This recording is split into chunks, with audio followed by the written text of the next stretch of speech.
We are going to start the study of more trigonometric functions. And this chapter is based on everything that you have learned last year about trigonometry. I'm going to start not with the content itself, the one that you need to know, but I'm starting with general considerations about the trigonometric functions that you've studied last year, and particularly a method that I feel it's essential for you to be able to understand these questions. And this method involves you having in your head clearly imagined the trigonometric circle. And what is this? You might remember this as being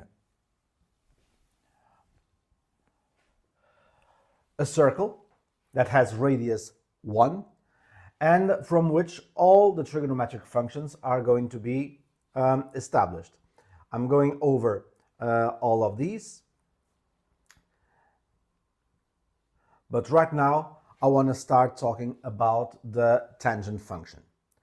What is a tangent?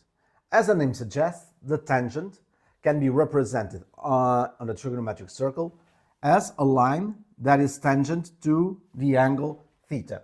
So I've represented here a random angle, theta, okay?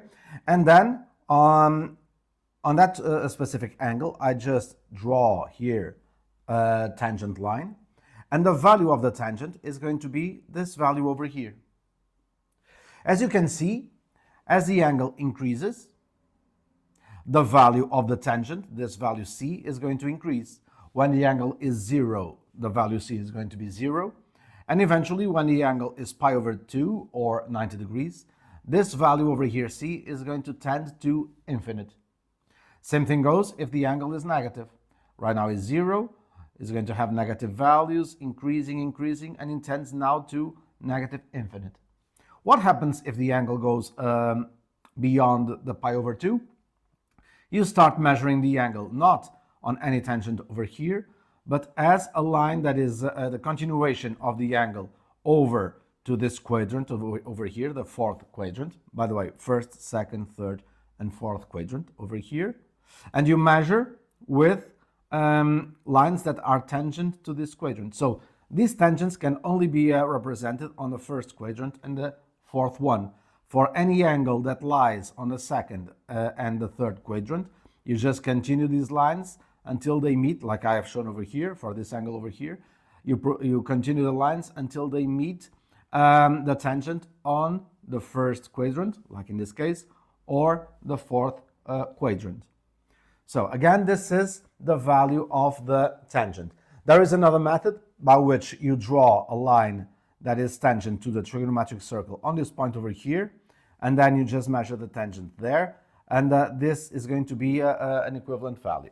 But you will have to download a trigonometric circle that I've done, in which you can see all these representations and also standard values for specific angles like pi over 6, pi over 3, pi over 4, and all multiples of these angles throughout the trigonometric circle. You can download it in my Access and Access Pro tiers. All right, so what does this mean?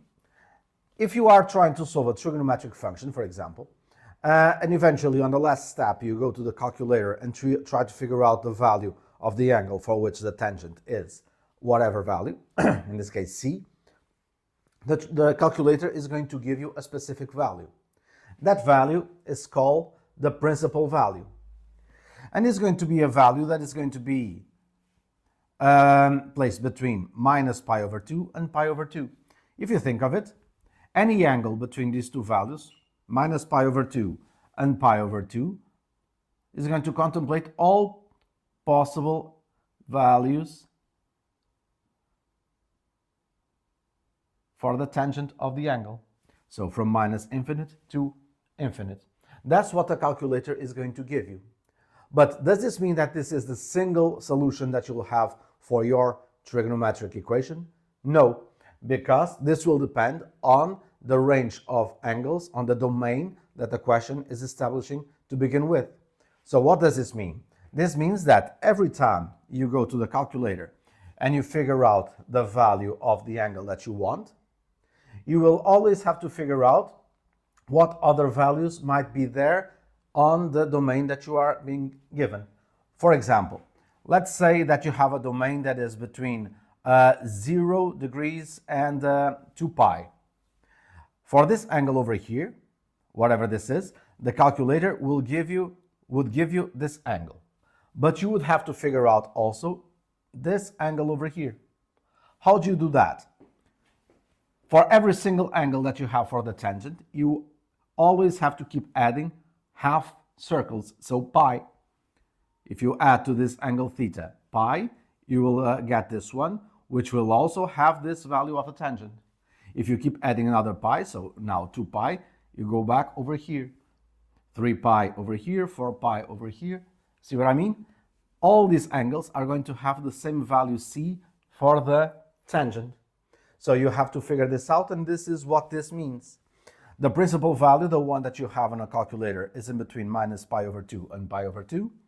To get any other values, you have to add or subtract n pi, and starting with 1 until you eventually fall off of the range of angles that is given in the question. Let's continue now, going for the cosine now. Where is the cosine measured? The cosine is measured here on the x-axis, on the horizontal axis. For every single angle, the cosine is going to be the adjacent of this rectangle triangle that you can see over here, the adjacent to the angle, right?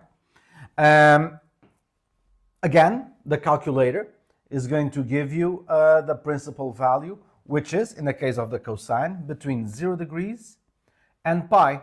As you can see, this is a unitary circle. The trigonometric circle is also known as a unitary circle because it has radius 1. So the value of the cosine will always be in between 1 and minus 1, or better yet, minus 1 and 1. So the range of angles that will enable you to get any of these values of cosine vary also between 0 and pi.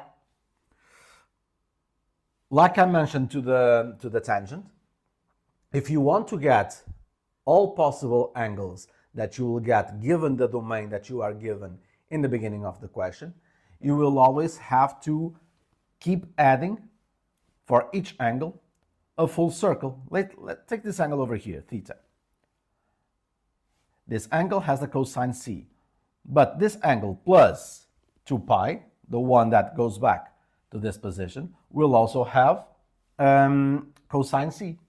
If you add another 2 pi, so now you have 4 pi, you lay over here again, and you will always have c for every single full circle that you add to the angle.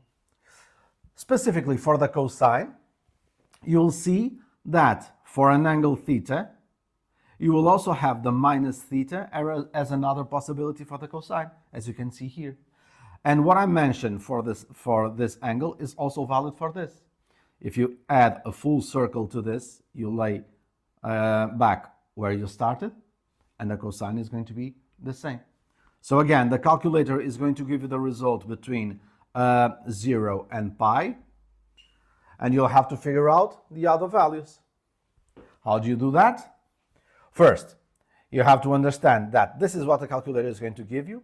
You have to yourself figure out or write down this angle as being another possibility.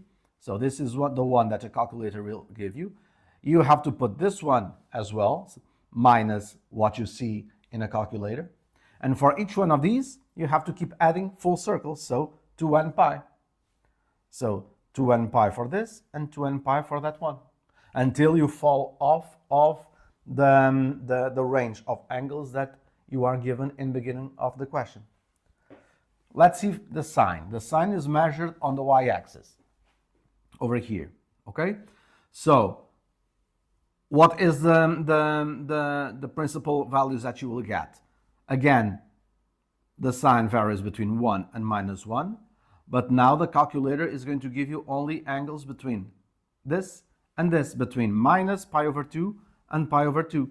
That's what you see over here in this yellow shaded yellow area over here, which, by the way, is what you see in the other examples as well. The shaded yellow area is the one corresponding to the principal values. What about all other possible angles? First of all, you have to figure out what this is. The calculator is going to give you just this. This is already off of the principal value, as you can see. What is this angle? If this is theta, you can see that this angle over here is going to be pi minus theta. See that this angle is the same as that?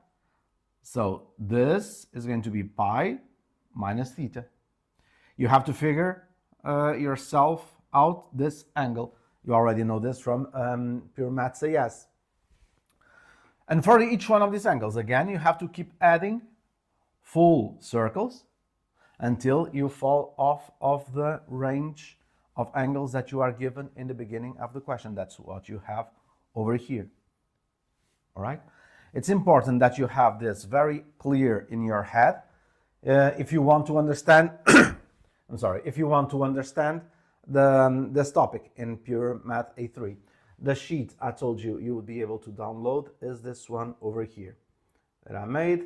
Here you have the trigonometric circle with all famous angles, if you will. This is 30 degrees or pi over 6, 45 degrees or pi over 4, 60 degrees or pi over 3, 90 degrees, pi over 2, and all the other angles over here.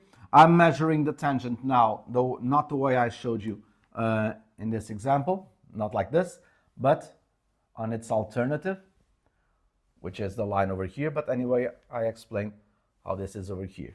You have here all possible values. You have right now things here that you don't know what they are. You are going to learn in a bit. But what I want to show you is that the tan can be measured in a line that is tangent to the angle, or in a line that is tangent to the circle at 0 degrees. All right? This value over here is the same as that over there. Okay?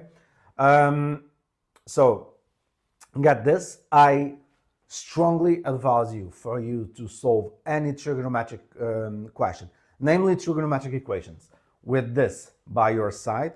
And I guarantee that you will know this by heart after a few questions. At least that's what happened to me when I was a student myself.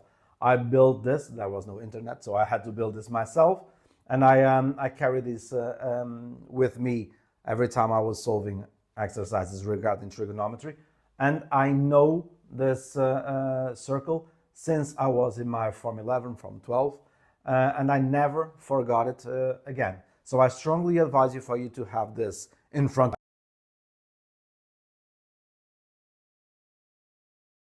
the equation. If you have this in